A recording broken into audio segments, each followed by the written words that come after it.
하나님 말씀 보겠습니다. 출애굽기 2장 23절에서 25절입니다. 여기 누가 꽃나무를 갖다 놓으셨네요. 향이 있네. 감사합니다. 조경수 자매님이 갖다 놓으셨어요. 고맙습니다.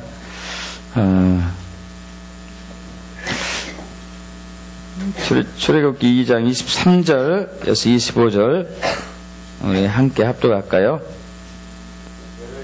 후에 애굽 왕은 죽었고 이스라엘 자손은 고된 노동으로 말미암아 탄식하며 고된 노동으로 말미암아 부르짖는 소리가 하나님께 상달된지라. 하나님이 그들의 고통 소리를 들으시고 하나님이 아브라함과 이삭과 야곱에게 세운 그의 언약을 기억하사 돌보셨고 하나님이 그들을 기억하셨더라. 아멘. 여러분 이제 이 세상을 살면서 잘 알다시피 이 세상을 살아가는 게 녹록하지 않습니다. 수많은 질병들이 우리를 괴롭히고 또한 치열한 경쟁 시대에 있다 보니까 조금만 내가 게으리하거나 또 방심하면은 바로 뒤처지고 또한 또 이 사회생활 틈 속에서도 보이지 않는 시기와 질투로 인해 가지고 왕따를 당한다든지 갑작스런 위기에 처한다든지 가정이 무너지는 그러한 어려움을 겪는다든지 여러 가지 상황들이 우리를 힘들게 합니다. 그런데 참 놀라운 것은 이 험한 세상에서 우리에게 소망과 희망을 주는 것은 하나님의 말씀이 우리에게 함께한다는 것입니다. 우리 빌립보서 4장 13절 말씀이죠. 내게 능력 주신 자 안에서 내가 무엇인지 할 수 있느니라. 참 많은 것들이 포기되어지고 어려운 상황 속에서 이 말씀 우리에게 힘이 됩니다. 능력이 되는 것이죠. 또 우리 마태복음 17장에서 나오는 그 믿는 자에게 능치 못할 일이 없느니라. 이 말씀도 우리에게 소망을 줍니다. 그래서 예수님 또한 우리에게 이렇게 얘기하고 있죠. 구하라 그러면 주실 것이요, 찾으라 그러면 찾을 것이요, 문을 두드리라 그러면 열릴 것이다. 어떤 아비가 아들이 떡을 달라고 하는데 돌을 주고 또한 생선을 달라고 하는데 뱀을 줄 아버지가 어디 있겠느냐. 하물며 하늘에 계신 너희 아버지께서 가장 좋은 것, 누가복음에서 성령이죠. 성령을 너희로 은사로 선물로 주지 않겠느냐. 그래서 우리는 이렇게 어렵고 힘든 이 세상을 살아갈 때에 하나님께 아뢰일 때, 구할 때 우리의 필요를 채우실 걸 믿습니다. 그래서 우리는 매일매일 기도를 합니다. 근데 이제 안타까운 것은 그 많은 필요들을 기도하고 구하는데 응답받는 경우가 그리 많지 않다는 거예요. 그래서 오늘은 어떠한 기도가 응답받는지 그 응답받는 기도에 대해서는 많은 부분이 있겠지만은 특별히 애통한 기도를 하나님이 들으신다는 것에 대해서 나누겠습니다. 앞서 말씀드린 대로 우리가 인생 이 세상을 살다 보면은 참으로 어려운 일, 험난한 일, 역경과 환난과 고난을 당하게 되는 것이죠. 지독한 가난에 이렇게 시달린다든지 전쟁으로 인한 많은 어려움들, 또 요즘 IS 단체에 의해서 납치되고 죽임을 당하는 가족은 정말 힘들 거예요. 세월호 참사 같은 그러한 엄청난 일 속에서 당한 그 고통들, 또 사업이 부도나가지고 집도 없이 이렇게 쫓겨나가는 그 슬픔들, 또 가정이 붕괴되는 그 아픔들도 있을 것이고요. 또 주변으로 또 지독한 왕따를 당하는 그런 경우도 있을 것이고, 아주 중요한 시험에서 떨어져가지고 어떻게 하나 하고 큰 낙심에 처하기도 하고요. 여러분, 이처럼 큰 위기와 환난과 역경을 당했을 때 여러분 어떻게 대처를 하십니까? 일단은 무언가를 해보려고 하죠. 그러나 그것이 너무 큰 일이기 때문에 도저히 감당이 안 가는 경우가 많이 있습니다. 그것도 그 어려운 일들이 계속적으로 반복되고 또 그것이 지속되어 갈 때는 더 힘들죠. 이때 사람들이 대체적으로 세 가지 반응을 하는 것 같아요. 세 가지 반응. 첫째는, 야, 왜 이런 일이 나에게 오나? 도대체 이 어마어마한 이 상황을 내가 어떻게 할 수 있을까? 도저히 이것은 안 된다. 왜 내 이 인생이 내 삶에 기부한가? 팔자가 이렇게 사나운가? 하고 포기하거나 낙심하고 좌절하는 삶을 살 수 있죠. 또 어떤 사람은 야, 왜 이 세상이 이렇게 불공평하냐? 정말 바르지 않다 하면서 세상을 원망하고 남의 탓을 하고 당신 때문이다, 너 때문이다, 당신 때문에 내 인생이 이렇게 망가졌다, 원망하고 불평하고 불만하고 대적하고 거역하는 그러한 또 삶으로 가기도 합니다. 또 극히 일부분이긴 하지만은 그렇게 어려움 속에서도 끝까지 희망을 잃지 않고 아니야, 이걸 극복할 수 있어, 할 수 있어 하고 극소수의 사람들이 그 어려움을 이기고 극복하고 승리하는 삶을 살기도 합니다. 여러분 어떤 유형입니까? 어떠한 삶을 살죠? 첫 번째입니까? 두 번째입니까? 세 번째입니까? 첫 번째, 두 번째 경우에는 세상이 왜 이런가? 왜 이렇게 불공평한가? 왜 나에게 이렇게 어려운 일이 닥치는가? 이렇게 하는 사람들은 마음에 큰 상처와 쓴뿌리들이 많이 남아가지고 끝까지 삶 속에서 이제 어려운 삶을 살게 됐죠. 세 번째 유형의 삶, 그래도 나는 할 수 있어, 그래도 돌파할 수 있어, 이렇게 사는 사람들은 그것을 극복하고 난 이후에 이것이 하나의 자랑거리가 돼가지고 남들에게 위로를 주기도 하지만은 이제 자랑으로 이렇게 나타나는 경우도 있습니다. 근데 이런 경우에 이렇게 환난과 역경과 지독한 가난이라든가 지독한 왕따라든가 또 불행한 삶의 연속이라든가 극복할 수 없는 그 역경에서 성경 우리에게 무엇을 얘기하고 있고 하나님 우리에게 어떻게 하기를 원하고 있는가, 이것을 우리는 오늘 찾아보기를 원합니다. 오늘 우리가 방금 읽었던 본문 말씀 속에서 그 답이 있는데요. 다시 한번 그것을 좀 읽어볼까요? 출애굽기 2장 23절에서 25절 합독해 보죠. 여러 해 후에 애굽 왕은 죽었고 이스라엘 자손은 고된 노동으로 말미암아 탄식하며 부르짖으니 그 고된 노동으로 말미암아 부르짖는 소리가 하나님께 상달된지라 하나님이 그들의 고통 소리를 들으시고 하나님의 아브라함과 이삭과 야곱에게 세운 그의 언약을 기억하사 하나님이 이스라엘 자손을 돌보셨고 하나님이 그들을 기억하셨더라. 아멘. 지금 이 상황은 지금으로부터 약 400년 전의 얘기입니다. 예수님이 오시기 1400년 전의 이야기죠.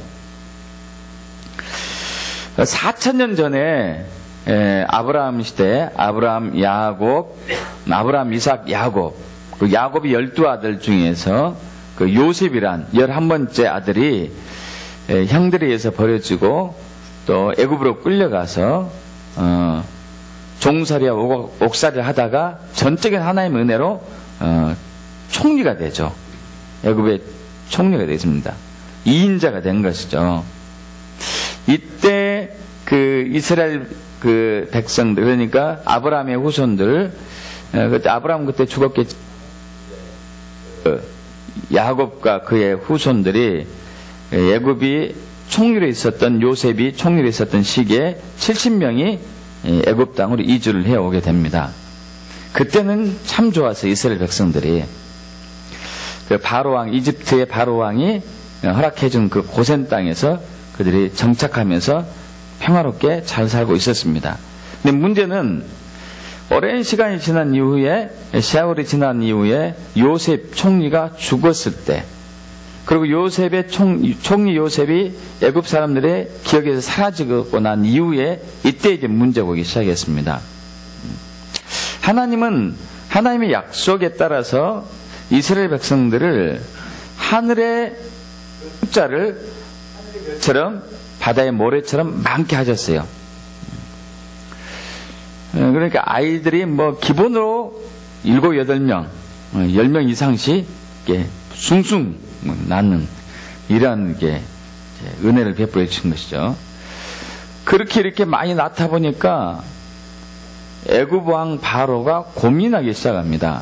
왜냐하면은 저 이방 민족의 숫자가 자기 나라에서 이렇게 더불어 살고 얹혀 살고 있는데 더 많거든요. 더 많아요. 자기 백성보다도.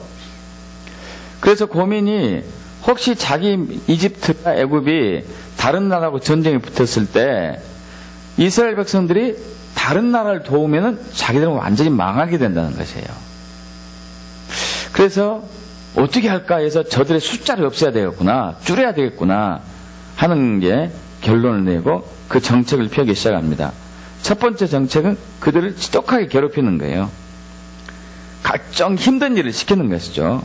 막 성을 쌓게 하고 만들게 하고 이렇게 힘든 일이 생기는데 그럼에도 불구하고 하나님의 약속은 더 이루어집니다. 참 신기해요. 그렇게 힘든 일 시키면은 밤에 돌아오면 바로 자야 되는데 잠자지 않고 애를 만들어요. 애가 더 많이 생긴 거죠. 더 많이. 여러분 이것은 이제 좀 그 자연의 법칙도 그런 경우도 있습니다. 우리 고전 소설 중에서 문화 소설 중에서 그 이야기 있죠. 흥부와 놀부. 여러분 놀부의 자녀가 많습니까? 흥부의 자녀가 많습니까? 지독히 가난한 집안에 자녀들이 주렁주렁 많았어요. 주렁주렁. 놀부는 1명인가 2명인가 적었고. 가난이 계속되면 오히려 우리 본능적으로 우리 인체는요 후손을 더 많이 번식시키려고 하는 게 있어요. 어쨌든 그랬는지 하나님의 은혜겠죠. 뭐 은혜로 자손들이 더 많아지기 시작합니다. 이게 바로 왕의 고민이 더 된 거예요. 그래서 더 힘든 일을 더 시켜요. 그럼에도 불구하고 이렇게 이스라엘 숫자는 늘어만 갑니다. 자, 지금 첫 번째로 괴롭힘을 당하고 두 번째도 괴롭힘을 당했어요. 그럼에도 불구하고 이스라엘 자손 많이 번식하고 있어요. 그래서 바로 왕이 세 번째 계획을 세우는 게 히브리 3파, 이스라엘의 3파들을 시켜가지고 이스라엘 엄마들이 자녀를 낳을 때 딸이거든 그냥 놔두지만 아들이면 죽여라고 그래요. 엄청난 위기가 온 것이죠. 근데 히브리 3파, 이스라엘 3파들이 하나님을 경외하는 사람들이 있기 때문에 그들이 바로 왕의 말을 듣지 않고 하나님 말씀에 순종하여서 자녀들 죽이지 않습니다.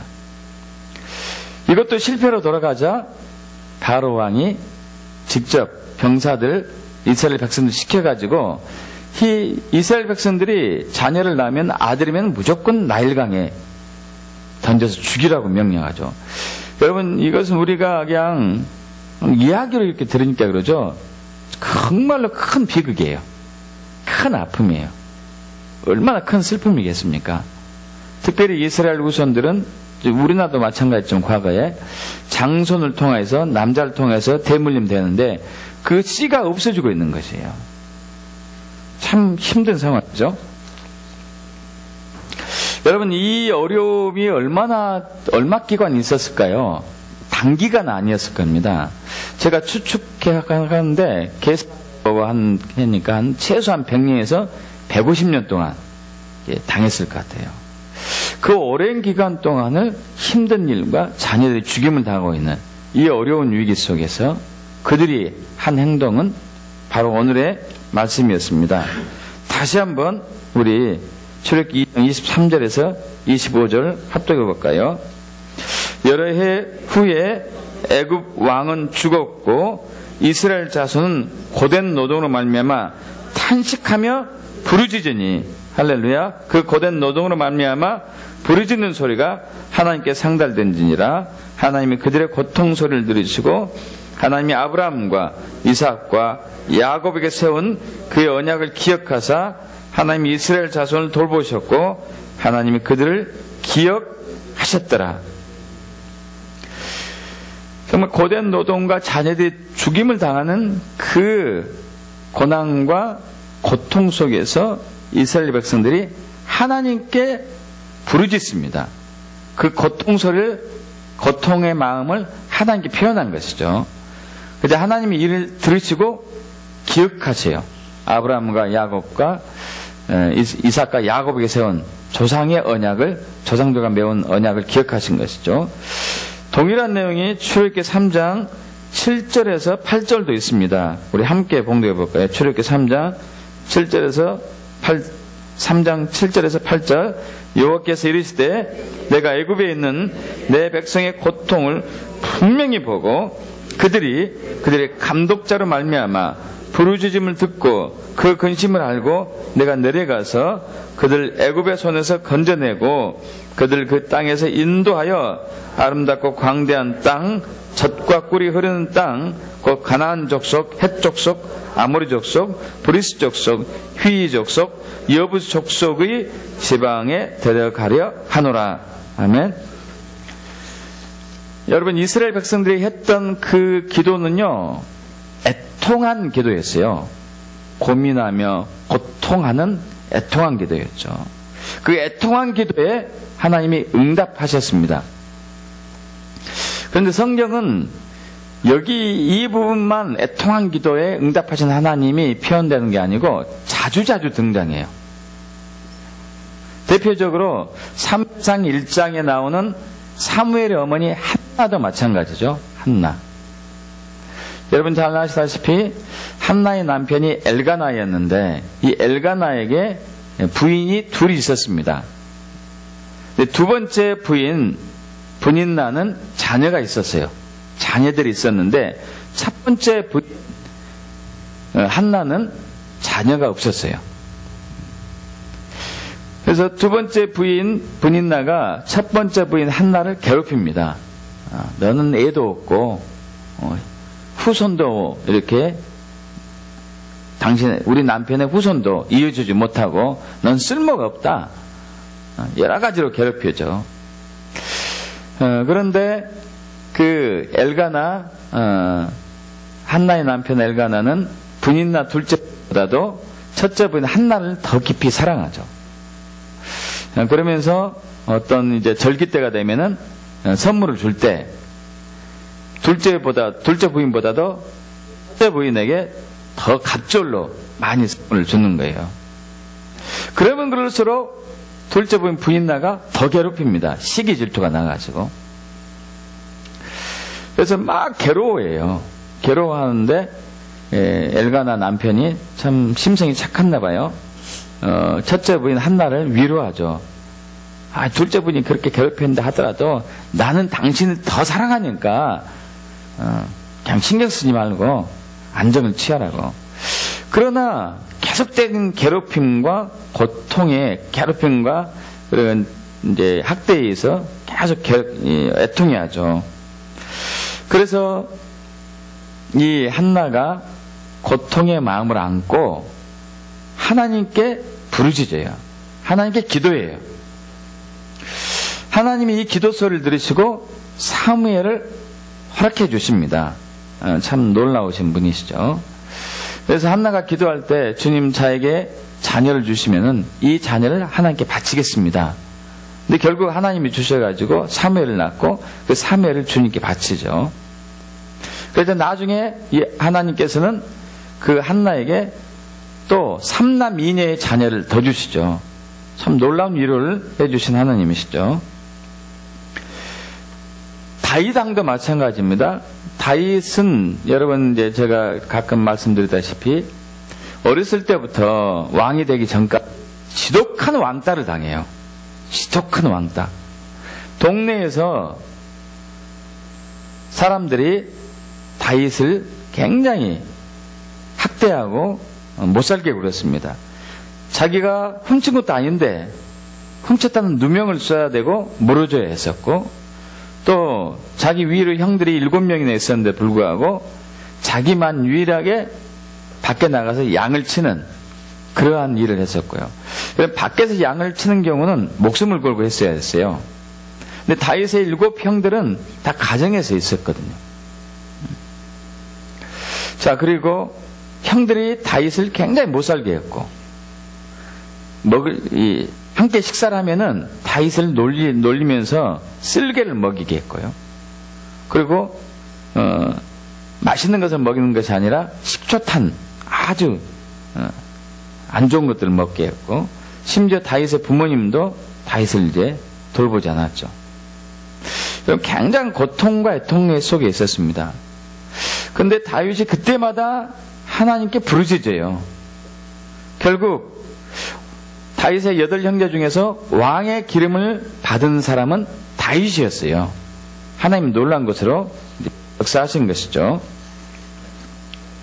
여러분, 누가복음 18장 9절에서 14절 보면은 두 사람이 성전에 기도하러 올라갑니다. 잘 아시다시피 한 사람은 바리새인이고 한 사람은 세리죠. 바리새인이 기도하죠. 세리를 의식하면서 기도했던 것 같아요. 저는 다른 사람들과 같지 않습니다. 세리와도 같지 않다는 얘기죠. 여러분, 세리는 지금으로 얘기하면 이제 세무 공무원이죠. 근데 2000년 전 로마의 그 식민지 생활을 했던 그 당시에 세무 공무원 이스라엘 백성들에 의해서 세무 공무원들은 굉장히 안 좋았어요. 왜냐면 매국노라고 이렇게 왕따를 당했죠.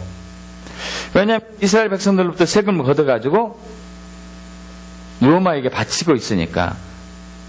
여러분, 그 당시 세금이 세고 많을 때는 80%, 최소한 60%예요. 한 달에 100만 원 벌면은 20만 원에서 40만 원만 난 거 다 바쳐야 됐어요. 그러니까 이것을 가져갈 때마다 이스라엘 백성들이 계속 세리를 안 좋게 생각하고 매국노라고 취급했던 것이죠.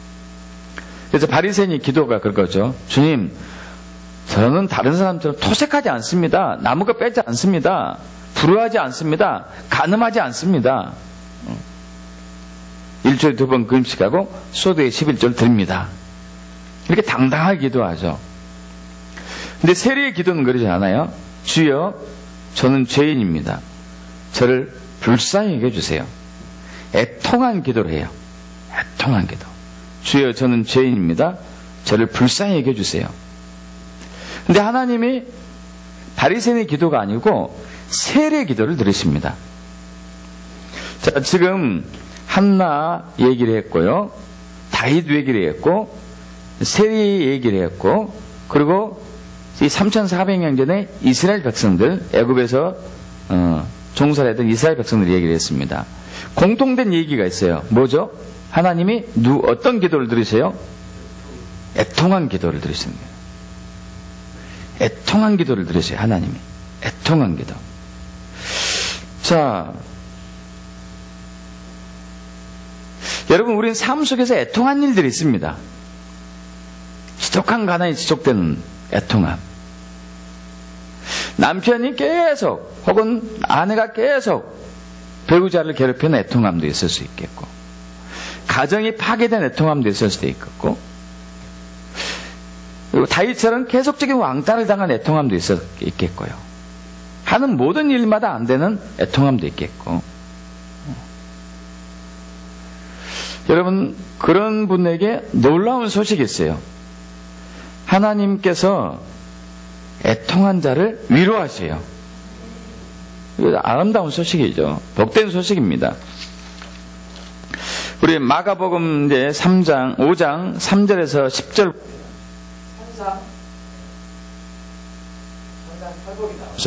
산상팔복이 나옵니다. 첫 번째 복, 심령이 가난한 자는 복이 있나니 천국이 저희 것입니다. 두 번째 넘어가고요. 세 번째 복, 온유한 자는 복이 있나니 저희가 땅을 기업으로 받을 것이다. 네 번째, 의에 주르고 목마른 자는 복이 있나니 저희가 배부를 것이다. 다섯 번째, 국률에 계신 자는 복이 있나니 저희가 국률의 영을 받을 것이다. 여섯 번째, 마음이 청결한 자는 복이 있나니 저희가 하나님을 볼 것이다. 7번째, 파편케 한 자는 복이 있나니 저희가 하나님의 아들의 일컬음을 받을 것이다. 8번째 마지막, 의를 위하여 핍박을 받는 자는 복이 있나니 저에게 천국이 저희 것입니다. 두 번째가 뭐죠? 두 번째 복이 뭐예요? 애통한 자는 복이 있나니 저희가 위로를 받을 것이다. 할렐루야. 여러분, 이것이 하나님의 원칙입니다. 애통한 자는 복이 있나니 저희가 위로를 받을 것이다. 애통한 자. 자, 그러면은 하나님은 왜 애통한 사람을 위로하시고 애통한 기도에 응답하시고 어떠한 것이 애통한 것인가, 애통한 기도인가를 우리가 알아야 될 필요가 있겠죠. 우리가 하는 모든 기도 속의 기도가 100% 애통하라는 얘기는 아니고, 때로는 우리 애통을 들으시는 하나님께 애통한 기도를 우리가 해야 할 필요가 있다는 것이에요. 있습니까, 여러분? 어떤 것이 애통한 기도인가? 애통한 기도인가? 여러분, 이 애통은 먼저 알아야 될 부분이, 이 애통은요, 육적인 애통이 아니고 혼적인 애통이 아니에요. 영적인 애통을 얘기합니다. 출애굽기 여기에서 넘어가 봅니다. 사무엘상, 사무엘 쪽으로 넘어가죠. 사무엘상 1장으로 넘어가겠습니다.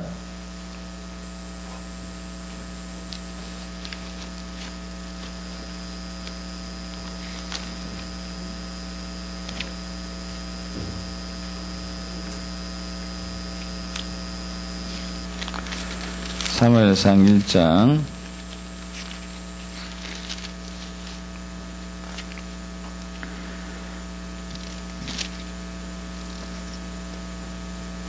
자, 6절에 7절 보면은 5절부터 봅니다. 5절. 사무엘상 1장 5절. 한나에게는 갑절을 주니 이는 그를 사랑함이라. 그러나 여호와께서 그에게 임신하지 못하게 하시니, 한나가 임신하지 못했어요. 여호와께서 그에게 임신하지 못하게 하심으로 그의 적수인 브닛나가 그를 심히 격분하게 하여 괴롭게 하더라. 매년 한나가 여호와 집에 올라갈 때마다 남편이 그같이 하매 브닛나가 그를 격분시킴으로 그가 울고 먹지 아니하니. 자, 우리 10절로 넘어갑니다. 한나가 마음이 괴로워서 여호와께 기도하고 통곡하며 소원하여 이르되, 만군의 여호와여, 만일 주의 여종의 고통을 돌보시고 나를 기억하사 주의 여종을 잊지 아니하시고 주의 여종에게 아들을 주시면 내가 그의 평생의 그를 여호와께 드리고 삭도를 그의 머리에 대지 아니하겠나이다. 자, 그렇게 이제 기도합니다. 12절 계속 읽습니다. 그가 여호와 앞에 오래 기도하는 동안에 엘리 제사장이 그의 입을 주목한 즉 한나가 속으로 말하며 입술만 움직이고 음성은 들리지 아니하므로 엘리는 그가 취한 줄로 생각한지라. 엘리가 그에게 이르되 내가 언제까지 취하여 있겠느냐, 포도주를 끊으라 하니 한나가 대답해 이르되 주여 그렇지 아니하나이다. 나는 마음이 슬픈 여자라. 포도주나 독주를 마신 것이 아니요 여호와 앞에 내 심정을 통한 것뿐이오니 당신의 여종을 악한 여자로 여기지 마옵소서. 내가 지금까지 말한 것은 나의 원통함과 격분됨이 많기 때문이니다 하는지라. 자, 15절을 보면 한나가 이렇게 얘기하죠. 이제 엘리 제사장이 기도하는 모습을 보고, 기도한 것이 아니라 술 취한 줄로 생각했어요. 술 취해가 행설수상한 걸로 생각한 것이죠. 아마 방언 기도했던 것 같아요. 그래서 네 언제까지 술 취하고 있겠네, 대낮에. 그러니까 그런 거 아닙니다. 그러면서 15절에 한나가 대답하리다. 주여 그렇지 않습니다. 아니하나 나는 마음이 슬픈 여자다. 포도나 독주를 마신 것이 아니라 여호와 앞에 내 심정을 통한 것이다. 심정을 토로한 것이다. 심정을 표현한 것이다. 마음이 슬픈 여자다. 이 마음이란 단어가 하트가 아닙니다. 우리 한글 성경이 번역이 잘못한 것인데 영어로 스피릿으로 나왔어요. 스피릿이 뭐죠? 영이 슬픈 거예요. 영이. 영과 마음은 좀 다른 부분이 있죠. 히브리어는 루아흐라고 나오죠. 영이 슬픈 여자예요. 여러분, 이 애통하다는 것은요, 육적인 감정이 아니에요. 혼적인 부분이 아닙니다. 영적인 부분이고 마음에 관계된 거예요. 애통한 것은 어디의 부분이라고요? 영적이고 마음에 관계된 거예요. 영적이고 마음에 관계된 거. 외적인 것이 아니라 내면 깊은 곳에서 나오는 애통의 소리고 탄식의 소리고 영의 부르짖음입니다. 예수님께서 요한복음 6장에서 오병이어의 기적을 베풀고 나서 이스라엘 백성들이 예수님 왕삼고자 막 쫓아올 때 예수님이 이렇게 말씀하셔요. 너희가 나를 쫓는 까닭은 표적을 본 까닭이 아니고 먹고 배부르기 때문이다. 썩을 양식을 위해서 일하지 말고 영생하도록 있을 양식을 위해서 일을 하라, 이렇게 얘기해요. 이게 무슨 얘기냐면은 너희가 나에게 이렇게 오는데 나에게 오는 목적이 영적인 것이 돼야 되고 육적인 것은 안 된다 이거예요. 썩을 양식은 육적인 것이죠. 우리 몸은 언젠가 썩어서 없어지죠. 그런데 영은 영원합니다. 영이 더 중요하다는 얘기예요. 영. 그러면서 요한복음 6장 63절에 내가 너희에게 이른 말, 살리는 것은 영이니 육은 무익하다고 얘기하고 있어요. 살리는 것은 영이니 육은 무익하다. 내가 너에게 이른 말이 영이요 생명이다. 자, 다시 얘기해서 우리의 기도가 하나님께 응답받기 위해서는 영의 기도가 돼야 돼요. 육의 기도가 아닌, 육의 소리가 아닌 영의 소리여야 된다는 얘기예요. 이 부분을 성령의 지혜로 명확하게 깨닫게 되게 축복합니다. 영이 뭐고 육이 뭐야? 여러분, 이것을 설명하려면 장시간이 걸리는데 장시간 동안 여러분에게 설명해도 그래도 뭐예요? 그것은 경험해봐야 알아요. 성령의 역사로 경험해봐야 합니다. 근데 어떤 것이 육의 기도고 어떤 것이 영의 기도인지 여러분, 영적인 기도를 하게 되길 축복합니다. 영에서 나오는 탄식하는 기도, 애통하는 기도, 슬퍼하는 기도, 부르짖는 기도를 응답하셔요. 근데 사실 저와 여러분이 이런 상황을 싫어해요. 여러분, 그러지 않습니까? 애통하는 거 좋아하세요? 슬퍼하는 거 좋아하십니까? 정말 고통스러운 거 좋아하세요? 그러지 않습니다. 근데 하나님은 이런 상황에 우리를 두셔요. 여러분, 혹시 단장의 미아리 고개라는 노래 아세요? 나이 드신 분들은 아실 거예요. 단장의 미아리 고개. 우리 젊은 친구들 위해서 제가 좀 불러볼게요. 미아리 눈물고개 님이 떠난 이별고개 화야경기 앞을 가여 눈 못 뜨고 헤매일 때 당신은 철사줄로 두 손 꼭꼭 묶인 채로 뒤돌아보고 또 돌아보고 맨발로 절며 끌려가신 이 고개여 한마는 미아리 고개. 옛날엔 잘 불렀는데 안 되네. 2절 다시 한번 할게.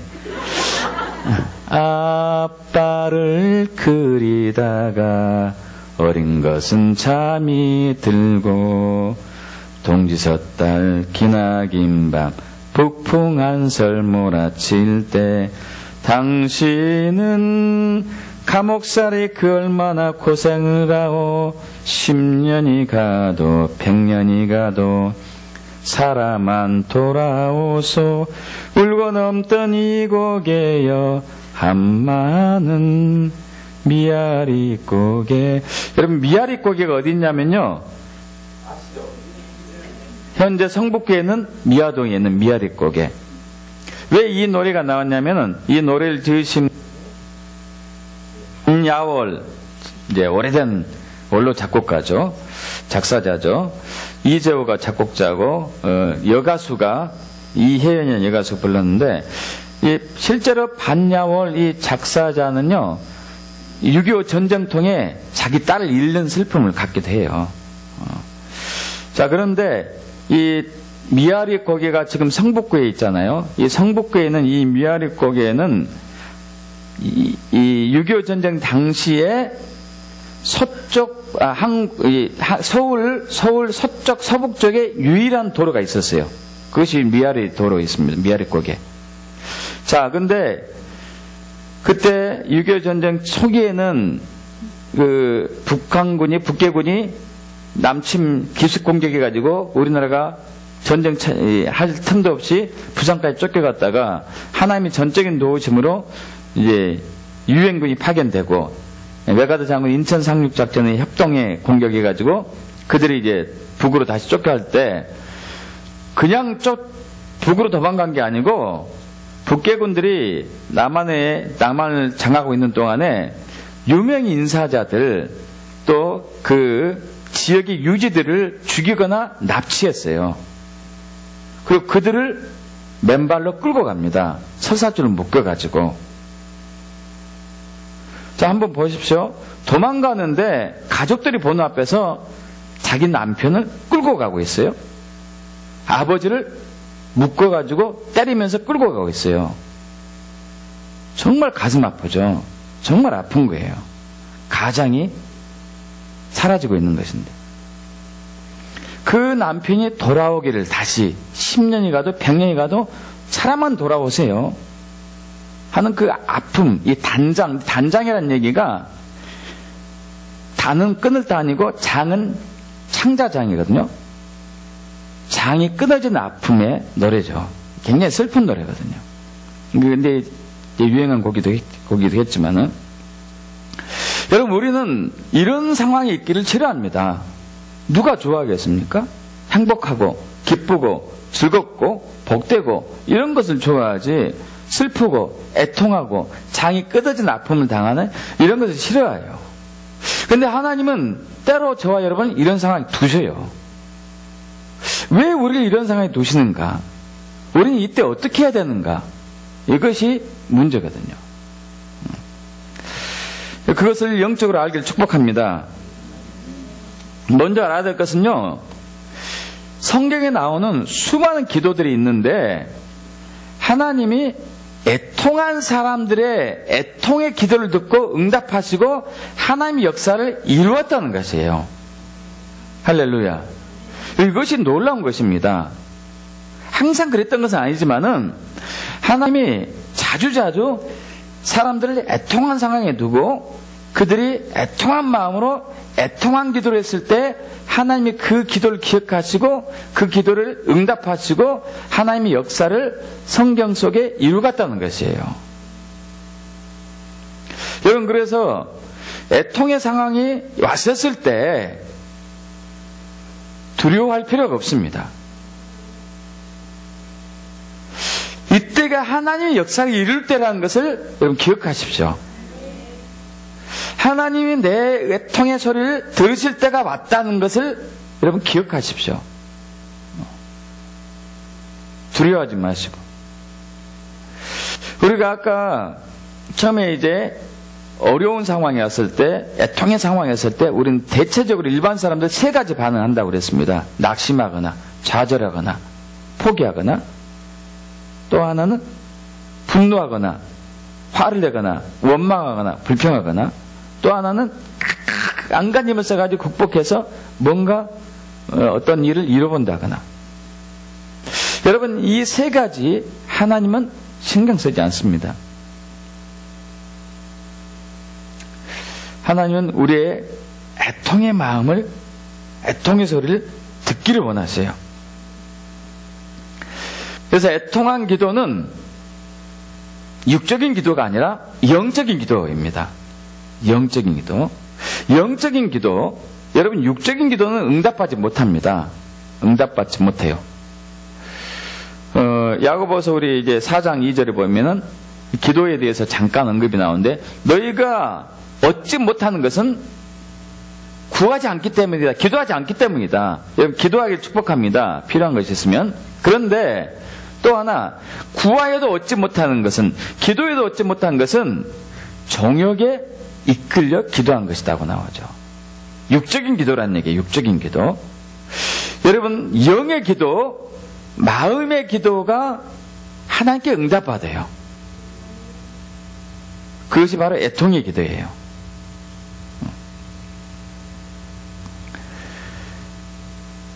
왜냐하면 애통하는 기도는, 애통하는 것은 하나님의 마음과 일치되기 때문입니다. 우리 로마서 8장 26절에서 28절 보겠습니다. 로마서 8장.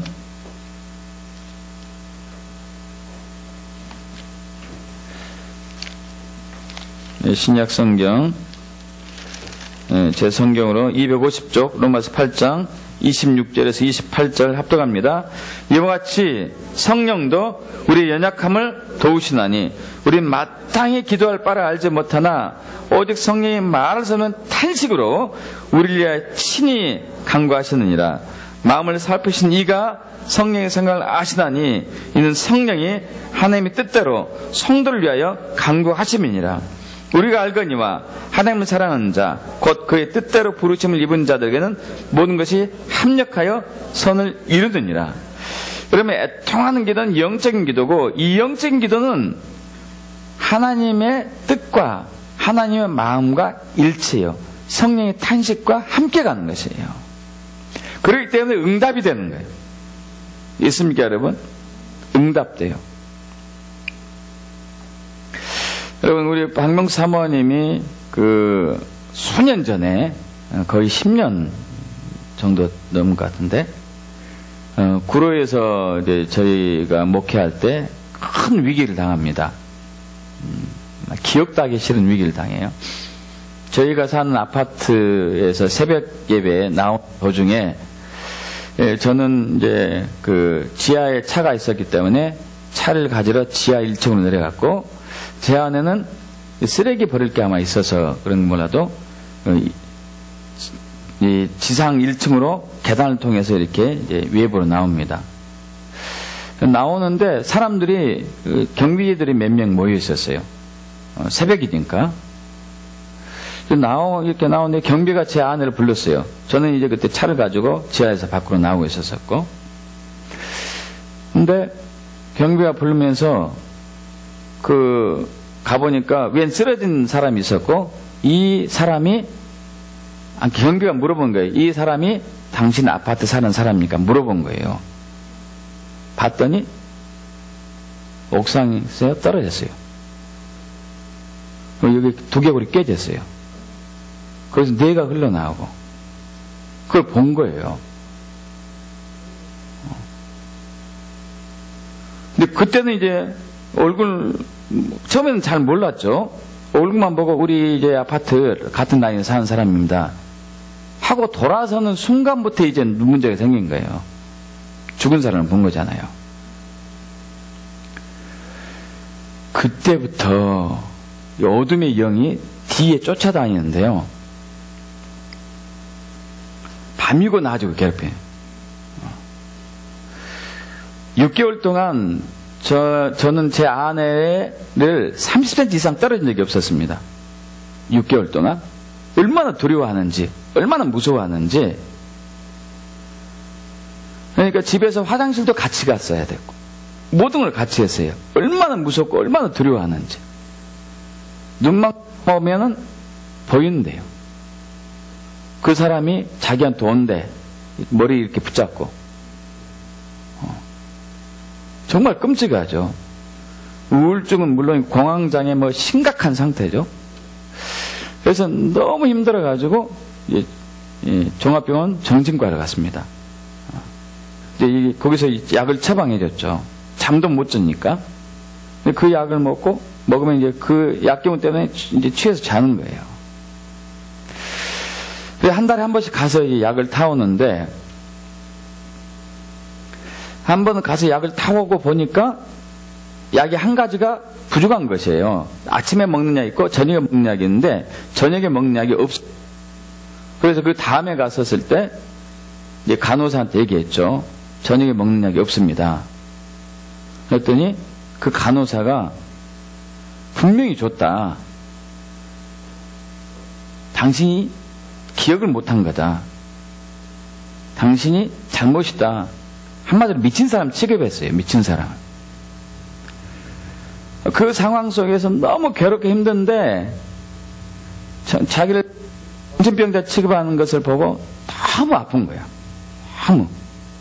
너무 힘들고.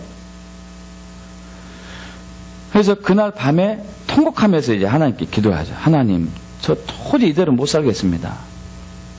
내가 평생을 약을 먹고 살아야 될 텐데 약을 먹지 않으면 막 뒤에서 뭐가 항상 붙어 있고 아주 괴롭히고 있는데 남편이 제 옆에서 30점은 떨어져서는 힘들었는데 어떻게 이렇게 살겠습니까? 그리고 사람들이 이상한 눈초리로 자기를 쳐다보기 시작하고 도저히 이렇게 못 살겠습니다. 저는 이 약 끊어야 되겠습니다. 하나님 저를 도와주세요. 저를 긍휼히 봐주세요.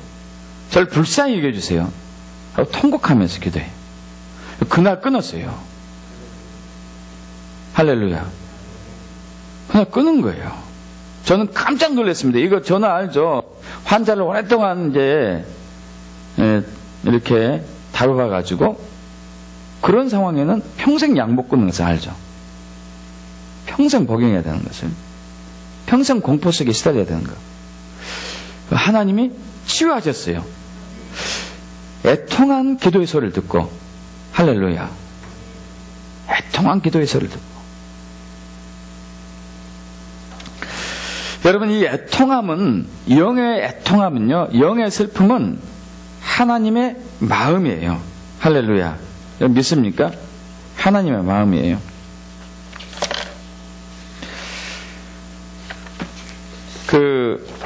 제가 이제 그 부분 제가 좀 아까 잠깐 읽고 넘어갔었는데, 시편 34편 18절에 이제 이렇게 얘기하고 있습니다. 여호와는 마음이 상한 자를 가까이 하시고 영으로 통해한 자를 구원하시도다 그래요. 마음이 상한 자, 상했다는 것은 부서졌다는 얘기예요. 찢어지는 아픔이 있다는 얘기예요. 이런 사람을 가까이 하세요. 여러분, 저와 여러분 이런 거 싫어하죠? 하나님이 이런 분을 가까이 하세요. 영이 슬픈 사람을 하나님이 구원하세요. 할렐루야. 믿습니까, 여러분? 곳곳이 나옵니다. 시편 51편 17절. 하나님께 구하시는 제사는 상한 영이다. 하나님이여, 상하고 통해하는 마음을 주께서 멸시하지 아니하시리이다. 우리는 하나님께 예물을 드리고 기도할 때 즐겁고 기쁘고 잘되고 복되고 하나님께 와서 뭔가를 하려고 합니다. 여러분, 그것도 기뻐하시죠? 그러나 때로는 하나님이 우리의 눈물을 보기를 원하세요. 우리 아픔을 듣기를 원하십니다. 우리 애통의 소리를 듣기를 원하세요. 이사야 57편 15절. 지극히 존귀함이 영원히 거하시는 거룩하다 이름하는 이가 이와 같이 말씀하시되, 내가 높고 거룩한 곳에 있으며 또한 통의하고 영이 겸손한 자와 함께 있나니, 이는 겸손한 자의 영을 소생시키며 통의하는 자의 마음을 소생시키려 합니다. 할렐루야.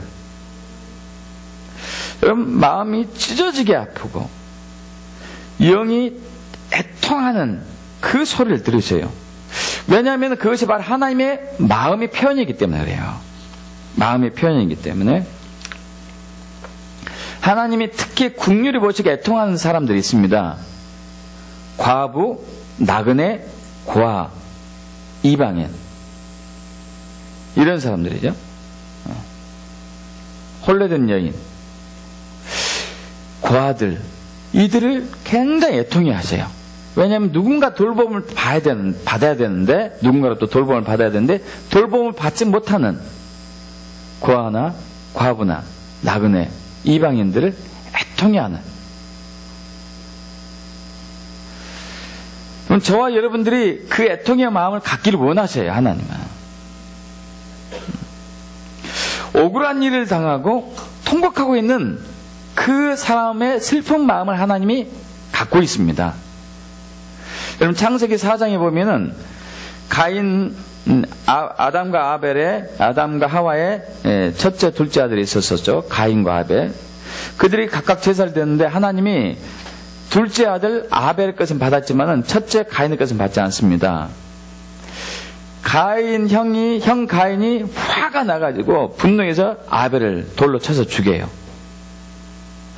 죽이고 나자 하나님이 가인에게 와서 네 동생이 어디 있느냐 하고 묻습니다. 그러니까 가인이 너 어딘지 내가 어떻게 합니까? 자기가 죽여놓고 내가 동생을 지키는 자입니까? 이렇게 변명하죠. 하나님 무슨 말씀하시냐면은 네가 무슨 짓을 했느냐? 네 아우의 핏소리가 땅에서부터 내게 호소한다 그래요. 네 아우의 핏소리가 땅에서 나에게 호소한다. 여러분, 아벨은 죽었습니다. 죽었음에도 불구하고 아벨의 피, 이것은 바로 영을 얘기하거든요. 마음을 얘기해요. 그가 하나님께 탄식하며 부르짖고 있는 것이죠. 이걸 들으시죠. 이걸 들으세요. 여러분, 전도에 열정을 쏟고 선교에 정말 최선을 다하고 헌신하는 사람들은요, 잃어버린 양들을 향한 아버지의 아픈 마음을 갖고 있습니다. 여러분, 제발 그것들 회복되게 축복합니다. 우리 주변에 예수 믿지 않는 사람들이 있어요. 예수 믿지 않는 민족들이, 예수를 모르는 민족들이 있어요. 주변 나라에. 근데 그들을 향한 아버지의 아픈 마음이 있어요. 그것은 누가 보면 15장에 나오잖아요. 잃어버린 양 비유로, 잃어버린 드라크마 비유로, 집을 나간 탕자의 비유로. 얼마나 아버지의 마음이 아픈가? 그 아픈 마음을 저와 여러분이 품기를 원하시고 계시거든요. 여러분, 이스라엘 백성들이 2000년 전에, 2000 몇백 년 전에 나라를 잃었습니다. 그리고 1948년 5월 14일 나라를 회복하죠. 수천 년간 나라를 잃고 그들이 세계 곳곳을 방랑하면서 학대를 받고 학살을 당해요.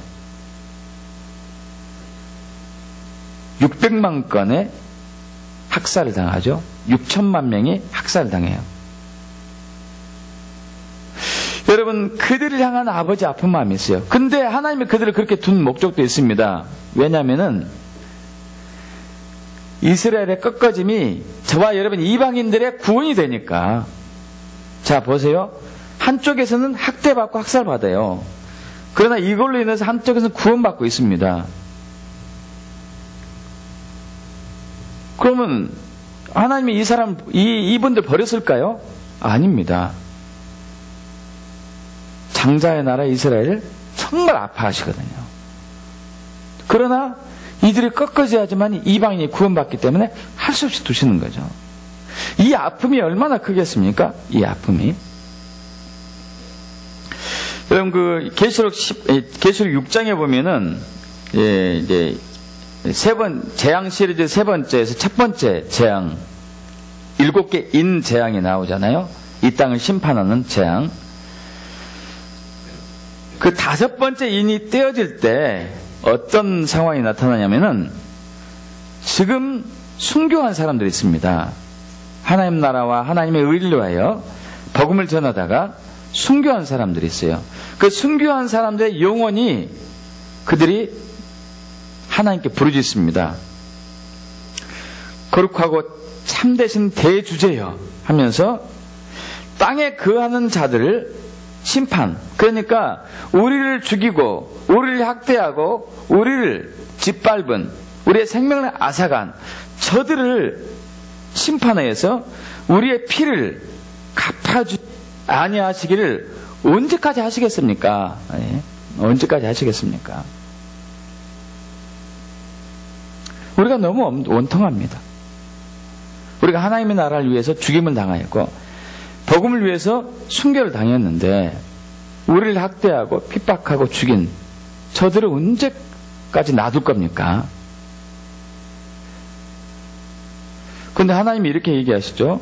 아직 순교자들 수가 다 채워지지 않았다. 더 많이 순교할 사람이 필요하다는 얘기예요. 더 많이 애통하고 원통함을 받을 사람이 필요하다는 얘기죠.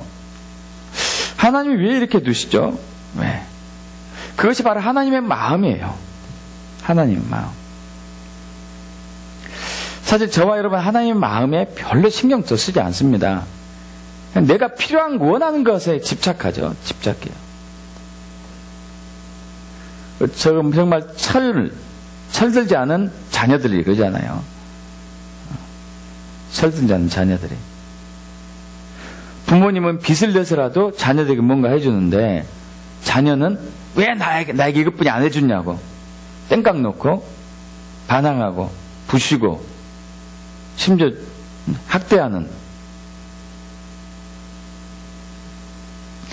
여러분, 이 애통하는 기도가 하나님의 마음을 움직여요. 그것은 이 땅이 공평하지 않는 것에 대한 아픔이기도 하고 약자들이 고통을 당하고 있는 것에 대한 슬픔이기도 하죠. 엘리야가 그랬습니다. 엘리야가 아합 왕이 이스라엘의 아합 왕이 우상을 섬기죠. 아합 왕이 우상을 섬기니까 백성들이 다 우상을 따라갑니다. 우상을 따라가요. 왕을 따라가서 우상을 섬기죠. 이스라엘 전역이 우상으로 바뀌는 심각한 상황에 놓여차 엘리야가 아픔을 가져요. 슬픔을 가지고 고통을 갖습니다. 그래서 기도합니다. 어떤 기도를 하느냐? 이 땅에 비를 주지 마세요. 비를 주지 마세요. 여러분, 이제 어제 비가 이렇게 범비가 촉촉하게 왔었는데 굉장히 단비가 왔습니다.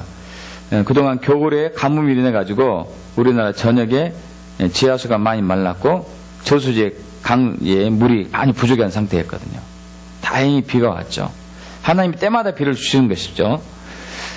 여러분, 이스라엘은 우리보다도 훨씬 강우량이 적죠. 비가 오는 날이 적습니다. 건기 때는 아예 비 한 방울 내리지 않습니다. 우리는 가끔 겨울에도 비가 오고 봄에도 비가 오지만은 이스라엘은 그러지 않아요. 우기 때만 잠깐 비 오고 말. 그 땅에 3년 반 동안 비가 안 온다고 생각해 봐요. 심각하죠. 심각해요. 근데 엘리야가 비가 오지 않기를 기도해요. 그리고 하나님의 때가 되어서 다시 비가 오기를 위해서 기도합니다. 상고의 기도를 하죠. 상고의 기도. 상고의 기도는 산모가 출산하는 고통을 갖고 하는 기도죠. 아픔에 애통한 기도예요. 애통한 기도. 이 땅이 주님을 떠나 있습니다. 이 땅이 주님께 돌아오도록 이 땅에 비가 오지 않기를 원하나이다. 비가 3년 반 동안 오지 않으면요, 많은 가족들도 죽을 뿐만 아니라 어린 생명들, 갓난아이들, 노약자들이 죽을 수 있어요. 그럼에도 불구하고 이 땅을 심판하라는 애통의 기도죠. 하나님이 들으시죠? 하나님 들으세요. 하나님의 마음을 감동해야 하는 애통의 기도는, 여러분, 신약에서 바울이 그 대표적이죠. 바울. 사도 바울이 로마서 9장에 자기 민족을 위해서 기도하고 있습니다. 근데 민족을 위해서 기도할 때 어떻게 기도합니까? 하나님, 저에게 그치지 않은 마음의 고통이 있습니다. 자기는 이방인을 위한 이 복음 전도자로 부르심을 받았잖아요. 그럼에도 불구하고 자기 민족을 향한 고통이 있어요. 나의 형제, 내 권력 친척을 위해서 내 자신이 저주를 받아도 좋사오니 주여 이 백성을 구원하여 주옵소서. 여러분, 사도 바울은 이방인을 향한 복음 전도자로 부르심을 받았어요. 그럼에도 불구하고 자기를 학대하고 자기를 핍박하고 자기를 죽이고 자기를 때리는 그들을 위해서 자기 생명을 내어놓고 기도를 하는 것이죠.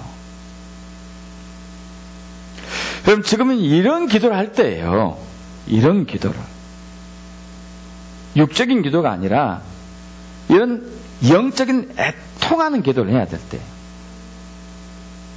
여러분, 출애굽기 32장에서 모세도 마찬가지죠. 32장에서 이스라엘 백성이 금송아지를 만듭니다.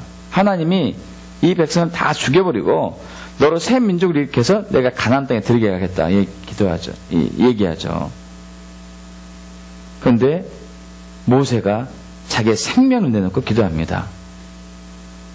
주여, 이들의 죄를 사하시고 내 이름을 당신의 책에서 지워버리세요. 여러분, 그런 기도를 할 수 있을까요? 저와 여러분이. 정말 놀라운 기도죠. 이것은 아버지의 마음을 안자만이 할 수 있어요. 아버지의 마음을 안자만이. 여러분, 그런 기도를 들으세요. 하나님이 그 뜻을 돌이킵니다. 이스라엘 백성은 다 쓸어버리려고 했는데요. 모세의 생명을 건 기도를 듣고 애통한 소리를 듣고 그들 살려주세요. 할렐루야. 이스라엘 역사는 모세의 애통한 기도를 통해서 이어져 간 것이죠.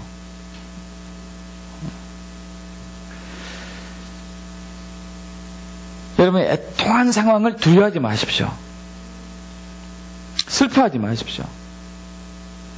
그 슬픔을 주님께 표현하십시오. 그 고통을 주님께 부르짖으십시오. 우리는 세 가지 반응으로 일관돼서는 안 돼요. 낙심하고 포기하고 좌절하고 분노하고 불평하고 원망하고 그것을 이겨가지고 내가 자랑거리 삼고 여러분 이것이 아닙니다. 하나님은 우리를 그런 상황에 두신 이유가 오히려 그런 상황이 주님만을 의지하기 때문에 그래요. 주님만 의지하게 하는 것이죠.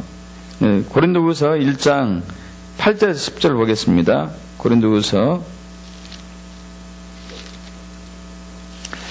신약성경 제성경 286조 고린도후서 1장 8절에서 10절 저와 합독하겠습니다.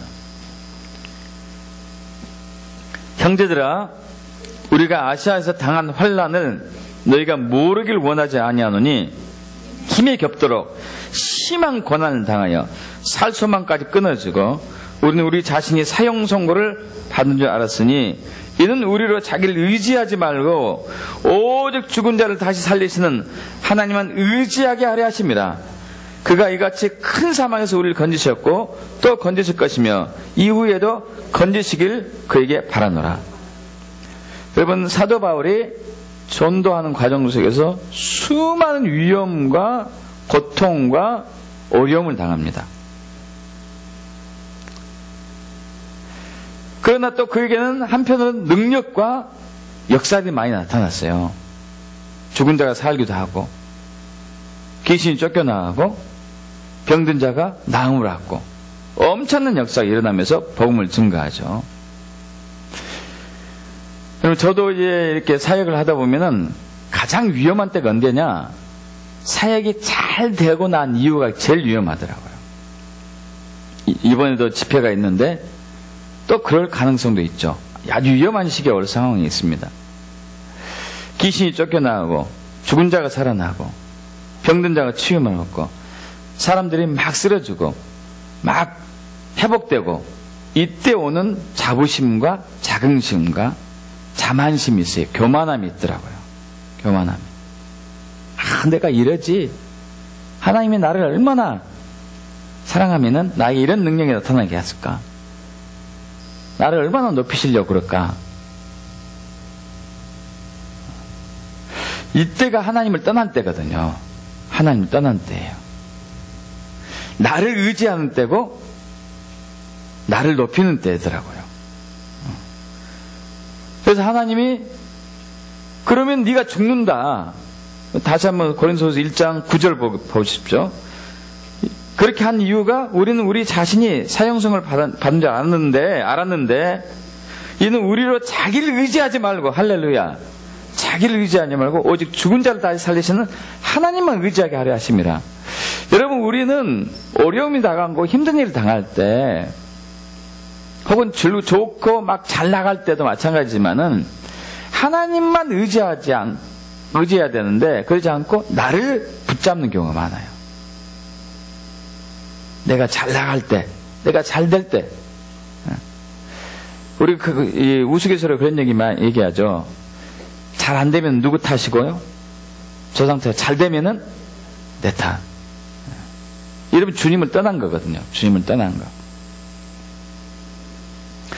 여러분 사도 바울이 옥에도 수도 없이 갇히고 옥에 갇힌 것도, 그리고 매도 맞기도 엄청나게 많이 맞았습니다.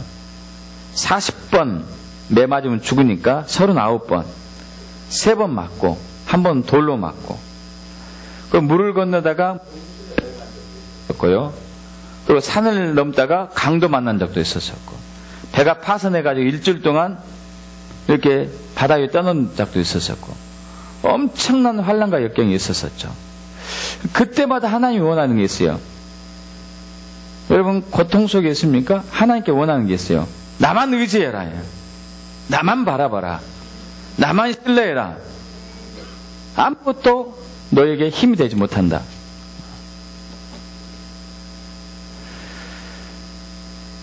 여러분 그 사막에서만 특이하게 잘 자라는 로뎀나무가 있습니다. 로뎀나무 아시죠? 들어보셨죠? 알지는 못하지만 들어보셨죠? 엘리야가 갈멜산 영적 전투에 승리하고 나서 이세벨이 죽여버린다고 그러니까 막 도망가다가 광야에 로뎀나무 그늘 아래서 쉬는 장면이 나오잖아요. 이 로뎀나무의 다른 이름은 이제 금작하고 자라는 지역이 팔레스타인, 사해, 시나이 반도 광야에서 자랍니다. 특이하죠. 로뎀나무 그늘 아래서 이렇게 엘리야가 쉬었다고 했는데 사실 입이 무성한 나무는 아니에요. 대신 장가지가 많아요. 장가지들이 많고, 평균적으로 1m에서 2m 뿐이 자라지 않습니다. 저와 여러분의 키 정도예요. 아주 높아봤자 3m도 안 넘어가요. 일반 나무치고 크게 자란 나무도 아니죠. 자, 그런데 장가지가 많아가지고 사막을 지나가는 여행하는 사람들에게 잠시 그늘이 돼주기도 하고요. 로뎀나무의 그 덤불로 빗자를 만들기도 합니다.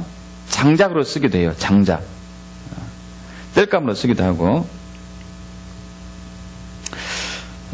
그리고 그 꽃이 지고 나서 열매가 맺어지는데 그 열매를 동물들이 주로 먹는데 못 사는 가난한 사람들이 이 열매를 먹기도 합니다. 그리고 더 가난한 사람들은 로뎀나무 뿌리를 먹기도 해요. 실질적으로 이제 욥기에 보면은 30장 4절에 로뎀나무 뿌리, 뎁사리 뿌리라고 하는데 이걸 먹는 상황이 나오죠.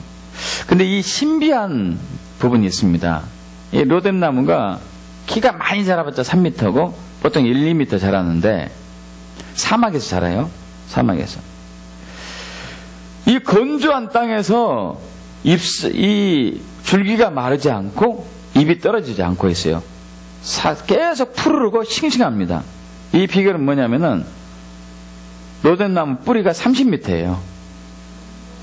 30m. 로뎀나무 뿌리는요, 지하수에 뿌리를 내렸어요. 땅속 깊은 지하수까지 내려가요.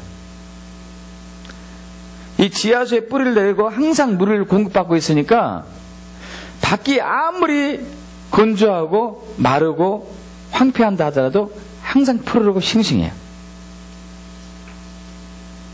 여러분, 이 환난과 역경 속에 있는 로뎀나무는 뿌리를 아주 깊은 지하수 속에 내리고 있기 때문에 항상 싱싱하고 푸르러요.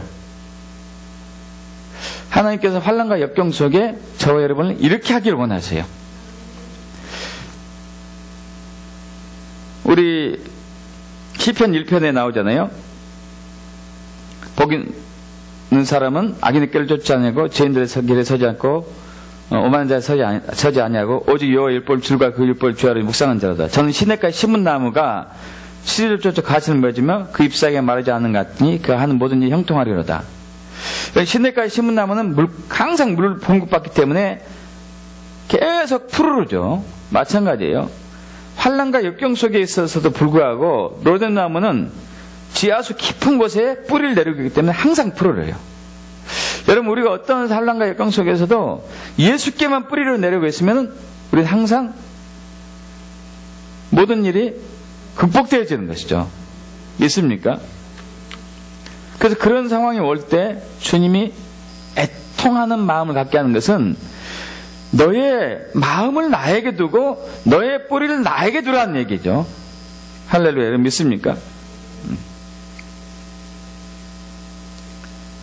육적인 배부름에 속지 마십시오. 신명기 8장에 보면은 하나님께서 이렇게 경고합니다. 이스라엘 백성들에게 너희가 가나안 땅에 들어가면은 육적인 배가 배부를 것이다. 그러면은 너희는 나를 어기고 나의 명령을 어기고 나를 떠나고 나를 버리고 이방 신들을 섬길 것이다. 그러면 너희는 죽고 이방인들 내가 멸망시킨 것처럼 너희도 멸망당하다. 결국 그들은 그렇게 하고 말았습니다. 여러분, 보이는 것에 속지 마세요. 하나님은 영의 소리를 들으십니다. 우리가 보이는 것에 속으면은 우린 육의 기도를 하게 되겠어요. 보이지 않는 영적인 세계에 우리는 눈을 돌리면은 영의 기도를 하게 되겠어요. 여러분, 지금 억울한 일을 당한 사람들이 있습니다. 지독한 가난에 계속 반복되는 아픔 속에 있는 사람도 있어요. 배우자로 인해서 고통당하는 사람도 있어요. 어떤 사람은 질병 때문에, 어떤 사람은 가족관계 때문에. 여러분, 이러한 일이 당했을 때 하나님이 원하시는 게 있죠. 우리는 셋 중에 하나를 반응하시면 안 돼. 낙심, 좌절, 포기, 원망, 분내, 불평, 또 막 안간힘을 써가지고 해서 극복해서 자랑거리. 이것이 문제가 아니라 하나님은 저와 여러분이 그 애통하는 마음을 갖고 주님을 의지하기를 원하세요. 주님께 매달리기를 원하세요. 여러분, 그래서 우리에게 필요한 것이 육의 배부름을 잠시 잊는 때가 필요해요. 육의 배부름을 잊으려면 가끔 금식하셔야 돼요. 육의 배부름 때문에 영적인 배고픔을 우리가 잊어버렸다니까요. 영적인 배고픔을. 영의 애통한 소리를 들으십니다. 여러분, 수십 년 전에, 불과 20, 30년 전에, 수십 년 전에 우리나라에 부흥회가 많이 이렇게 있었었고 사경회가 많이 있었었고 집회가 많이 있었습니다. 그때 수많은 사람들이 구름대처럼 그 집회에 몰려들었고 치유를 받았고 능력받았고 회복이 됐고 역사가 나타났어요. 왜 그런지 아십니까? 그들이 몰려와가지고 애통한 기도를 했기 때문에 그래요. 탄식의 소리를 뱉었어요. 주여 저를 긍휼히 여겨주시오. 불쌍히 여겨주시옵소서. 저는 가난한 자입니다. 육적인 부유함에 관계없이. 근데 지금은 이런 부흥회, 사경회가 거의 없어졌어요. 집회에 사람들이 오지도 않습니다. 점점 오는 숫자가 떨어지고 있어요. 왔다 하더라도 치유 역사가, 축사가 별로 나타나지 않아요. 극히 드물고 하지도 않고. 왜냐하면 육이 배부르기 때문에. 육에 취해 있기 때문에. 여러분, 살리는 것은 육이 아닙니다. 육은 무익해요. 살리는 것은 영이에요. 믿습니까? 영이에요. 하나님 우리에게 주신 말은 영이요 생명입니다. 애통한 기도는 영의 소리예요. 마음의 소리고 하나님의 마음에서 나오는 기도예요. 우리는 이걸 회복하셔야 돼요. 그리고 그 소리를 통해서 하나님의 뜻을 이루가십니다. 이제 사순절 기간 동안에 다시 기간을 통해서 이제 원래 우리 교회가 2년, 3년 전에 2년 넘게 매달 한 번씩 금식을 해왔어요. 3박 4일, 2박 3일 계속 했습니다. 작년에 40일 제가 금식하고 난 이후에 보식하면서 이것이 없어졌는데 다시 이제 회복하려고 합니다. 왜냐하면 저와 여러분의 마음이 애통함을 회복해야 되니까요. 그렇다면 우리가 육으로 배부러서 영이 죽어가고 있어요. 우리 회복합시다. 그래서 영이 통해하는 가운데 여러분의 소리를 하나님이 들었고 응답받는 역사를 통해서 한국이 변화되기를 우리가 바랍시다. 세계가 바뀌기를 원합시다. 그렇게 될 것입니다. 기도하죠.